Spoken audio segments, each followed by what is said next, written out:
SNX Marathi, Siddheshwar news express, सत्यासाठी SNX सोबत। Mandrup police station हद्दीमधील कुरघोट या गावामध्ये चोरी झाली असताना शिवानंद इरप्पा कांबळे हे फिर्याद देण्यासाठी मंद्रुप पोलीस स्टेशनमध्ये गेले असता त्यांची फिर्याद घेण्यात आली नाही। त्यामुळे फिर्यादी शिवानंद कांबळे यांनी येथील अधिकाऱ्यांकडे चौकशीची मागणी केली। मंद्रुप येथील पोलीस कॉन्स्टेबल बिराजदार यांनी तुम्ही मोठ्या साहेबांकडे का गेलात म्हणून जातीवाचक शिवा देऊन मारहाण केल्याचा आरोप शिवानंद कांबळे यांनी केला आहे। यावर वडील इरप्पा कांबळे यांनी गावचे पोलीस पाटील काळे व पोलीस हेड कॉन्स्टेबल बिराजदार यांना माझ्या मुलाला का मारले म्हणून जाब विचारला असता पुन्हा तक्रारदाराला डोक्यात मारल्याने मी बेशुद्ध पडलो होतो।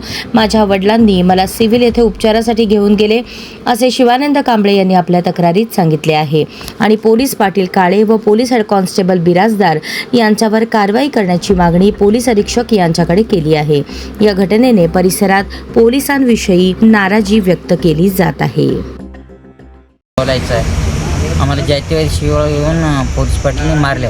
कोण पोलीस पाटलांनी मारले का बिराजदार साहेबांनी मारले? मग पोलीस पाटील मारलं नाही, त्यांनी बिराजदार पोलीस मारलेत। मारल्यावर आम्ही बेशुद्ध पडल्यावर आमच्या वडील येऊन सिव्हिल हॉस्पिटलला ॲडमिट केले। मला असंच धमकी देऊ लागले, घाण शिवाय देते बिराजदार पोलीस। मी म्हटले मुळजे पोलिसांनी तातडीने चौकशी करून आम्हाला संपर्क दिलाय, त्यांनी करत नाही।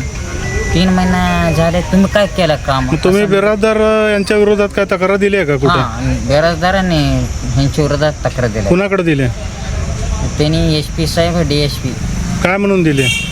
आम्हाला चोरी झाल्या म्हणून आम्ही असं विचारलं गेल्यावर मोठ्या साहेबाकडे जाऊ नका, तू कशाला गेले आम्हाला सोडू ना असं म्हणले। फौजदार साहेबाकडे जाऊ नका आमच्याकडं असं म्हणून आम्हाला मारले। हां